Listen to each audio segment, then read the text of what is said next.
Imagine a war without bullets, a battlefield without borders, and generals who never wore uniforms, but changed the course of the 20th century. Between 1913 and 1945, a silent war raged between private banks, central banks, and national treasuries, not for land or ideology, but for control over money itself. While the world focused on world wars and political revolutions, a deeper power was being forged in vaults, loans, and institutions. This is the untold story of how America's financial elites used crises, both real and manufactured, to quietly dismantle European dominance and build a new empire from the ruins. Not with armies, but with banking architecture. This is the secret war that won the American century. In the early years of the 20th century, the great powers of Europe braced for war with iron and blood. But across the Atlantic, a quieter revolution was already in motion, one not fought with rifles or trenches, but with interest rates, liquidity mechanisms, and institutional blueprints. As the powder keg of alliances and imperial ambition threatened to explode into a world war, a parallel, invisible war was being prepared in America. The struggle to dominate the future of money itself. This wasn't just about finance, it was about shaping who would write the rules of civilization when the dust settled. Behind mahogany doors and inside the polished boardrooms of New York and Washington, a new kind of power was being constructed, one immune to the collapse of borders and the churn of political regimes. The figures in this hidden war were not soldiers, but bankers, economists, and policymakers whose weapons were legislation, reserve requirements, and transatlantic loan contracts. By 1913, with Europe on the edge of calamity, the United States quietly forged its most powerful financial weapon, the Federal Reserve. The timing was no accident. It was a preemptive strike in a war most of the world didn't even realize had begun. While Europe marched toward mechanized destruction, America was building the monetary infrastructure that would one day make it indispensable to a global economy shattered by war. The coming century would be marked not by the empires that won on the battlefield, but by the institutions that emerged with the power to define the value of everything. And the first phase of that takeover was nearly complete before the first American soldier ever set foot in Europe. In December 1913, while political attention was fixed on labor unrest and tariff debates, the most transformative law in American financial history passed with barely a whisper outside elite circles. The Federal Reserve Act, signed during the holiday recess, created a central bank with powers that would have been unthinkable a decade earlier. It was the culmination of years of lobbying by powerful banking interests like the House of Morgan and Kuhn, Loeb and Co., who understood what most politicians did not, that the next era of power would not be one with soldiers, but with liquidity. The Federal Reserve was sold as a reform to prevent future panics like 1907, but its architects had far grander ambitions. The new system allowed banks to expand credit elastically, backed not by gold alone, but by centralized paper instruments.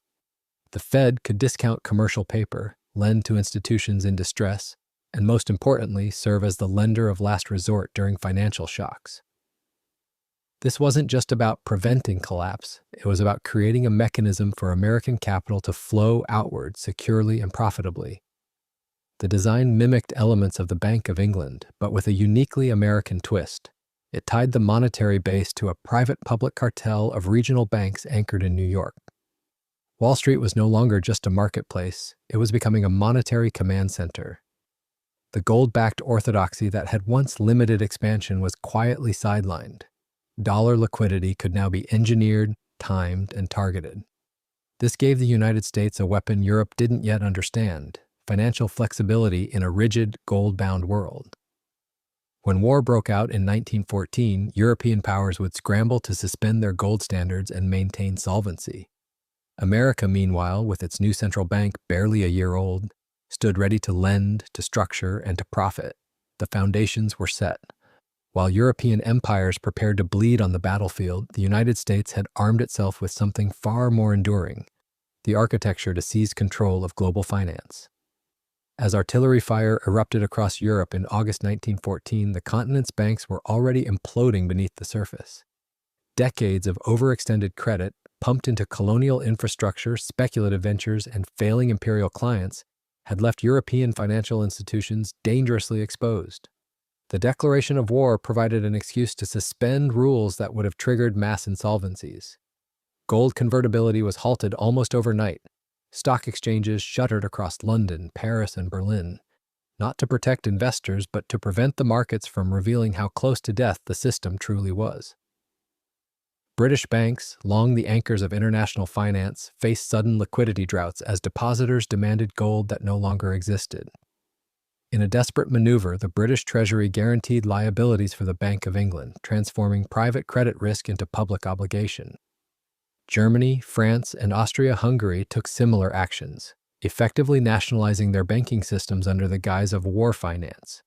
But the war didn't erase their debts. It only froze them. What these nations needed wasn't just capital. It was someone to absorb the risk, someone outside the battlefield. That someone was the United States.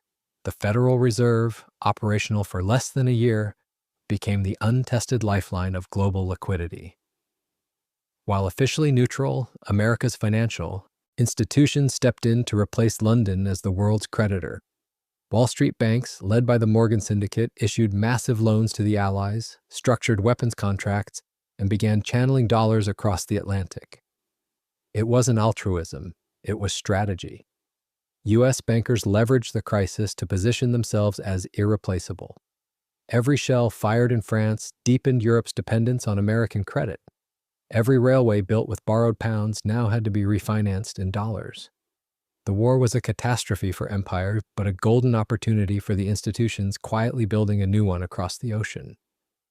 For the first time, the old world was borrowing not just from New York banks, but from a monetary system designed specifically to exploit their weakness. By 1915, J.P. Morgan Jr. had transformed his banking house from a financial titan into a wartime empire operating from the heart of Manhattan.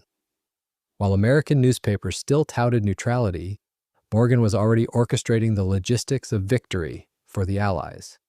Acting as Britain's official purchasing agent, Morgan established a syndicate of over 2,000 American banks and industrial firms to funnel arms, food, and supplies across the Atlantic.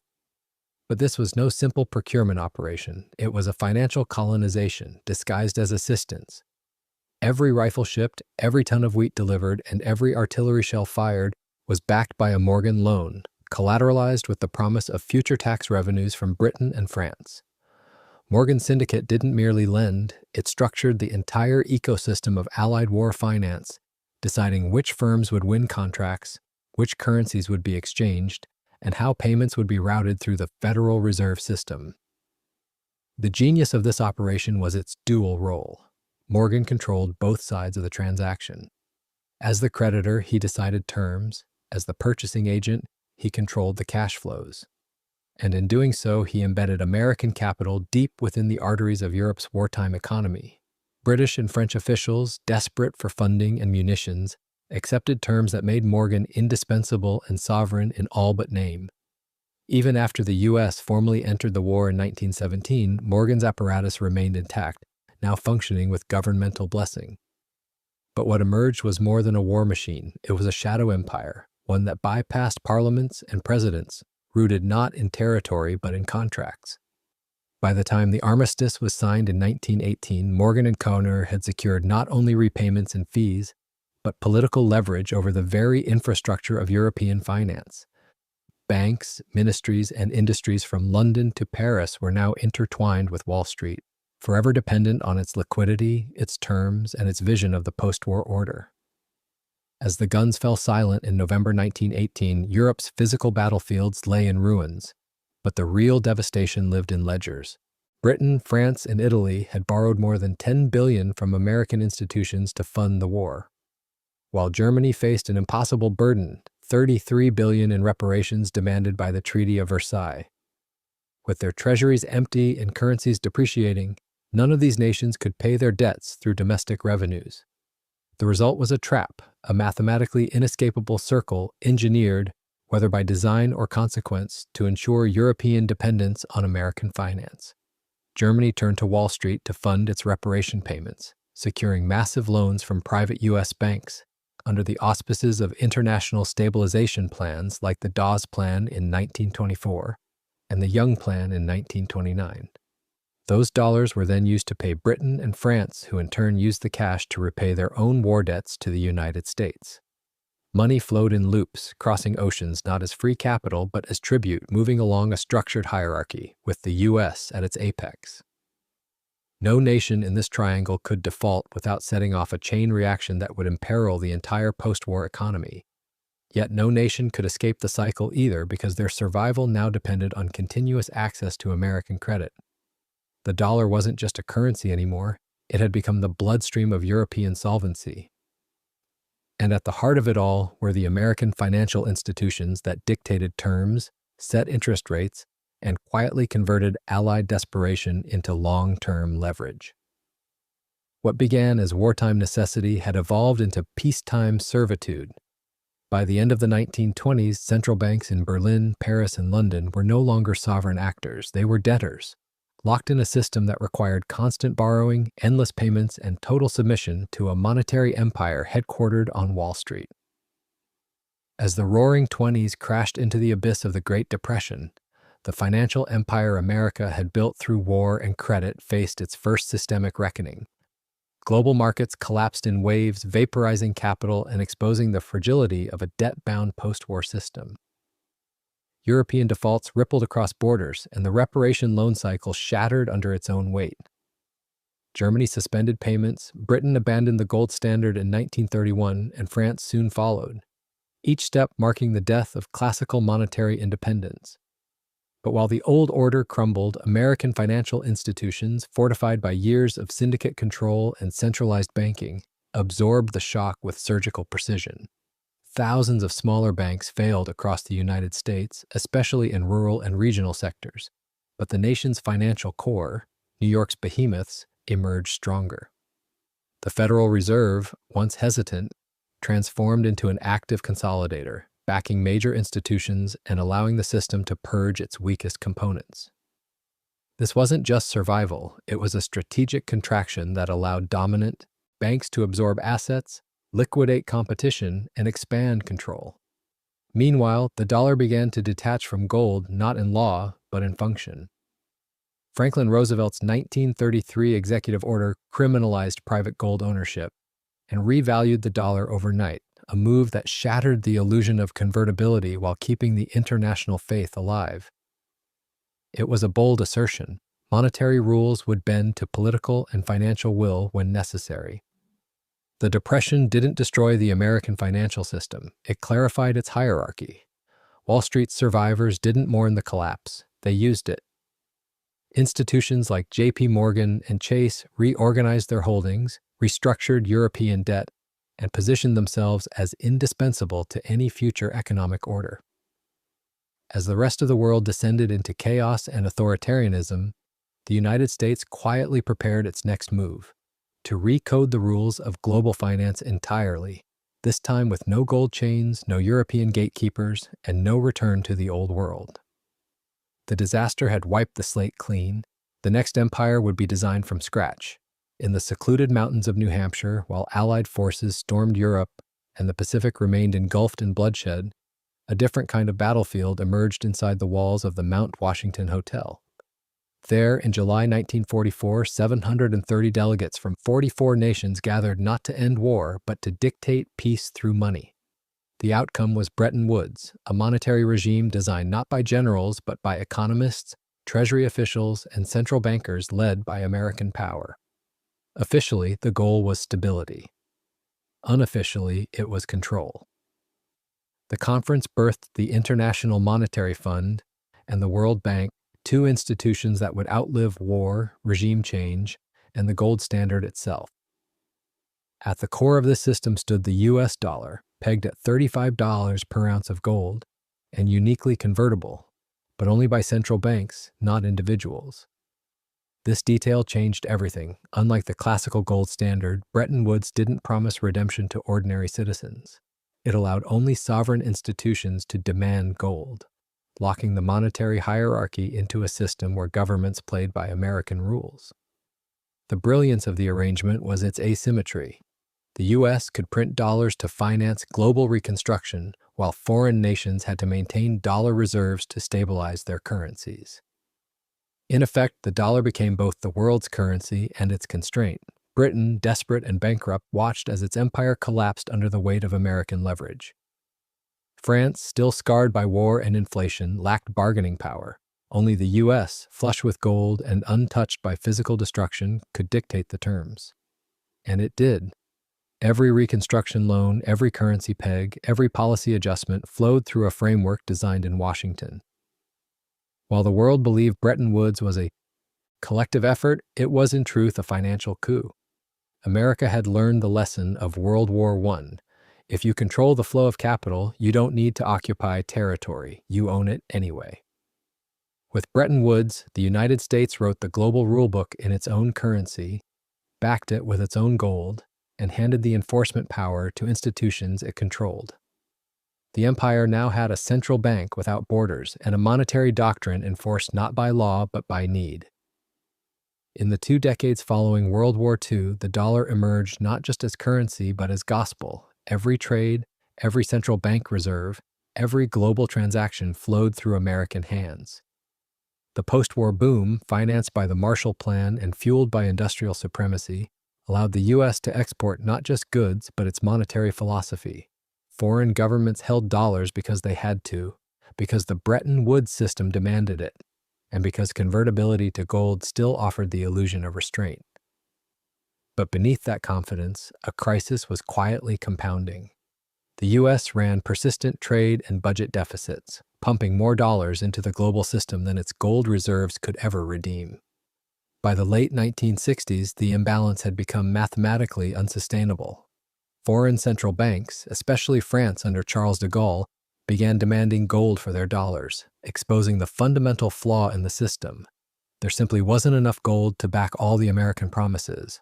Gold reserves at Fort Knox plummeted from over 20,000 tons to barely 8,000, while foreign dollar claims exceeded $40 billion. The trap had snapped shut.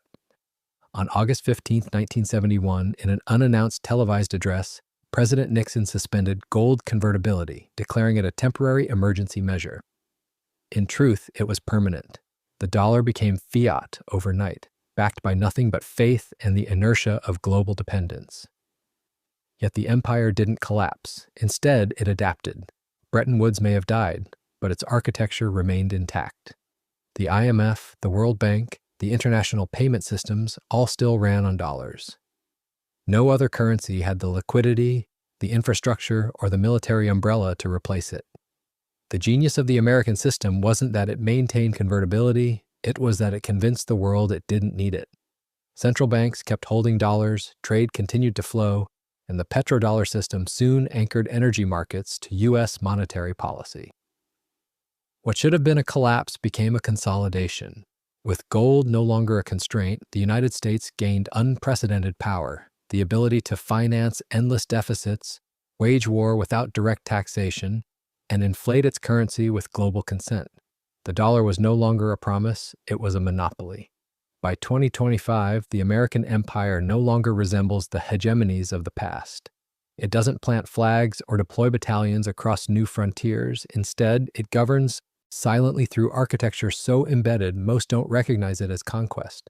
The global financial system runs on American code, payment networks, transaction protocols, and central bank communication infrastructure designed, standardized, and enforced under U.S. terms. SWIFT messages clear through New York. Global reserves are held in treasuries. Even nations seeking independence from U.S. foreign policy still settle trade in dollars and rely on American-built digital rails to move capital. The IMF, once a post-war creation, now acts as a global debt court where fiscal sovereignty is quietly exchanged for liquidity. The World Bank dictates infrastructure priorities in developing nations, but procurement almost always favors U.S.-backed firms. Every clause in a bond contract, every rating on a sovereign loan, every risk model built into central banking software encodes this dominance. The U.S. doesn't need to pressure foreign governments directly. Algorithms do it automatically, adjusting capital flows, triggering asset downgrades, and freezing access to markets with no need for a public directive. Financial markets now act as an enforcement mechanism more precise and feared than any army. A misstep in fiscal policy, a signal of non-compliance, and billions in capital flee in minutes. What was once diplomacy is now code. What was once negotiation is now embedded in system protocols. From Argentina's IMF constraints to Nigeria's swift integration, from Europe's reliance on dollar swap lines to Japan's permanent bond purchases tied to Fed liquidity, the world has become collateral in a financial system designed, executed, and owned by a single issuer. The 20th century's wars redrew borders. The 21st century's systems erased them. The American century was never about territory. It was about terms. And by 2025, nearly every nation on Earth lives under them, signed not in ink, but in code, credit, and compounding interest.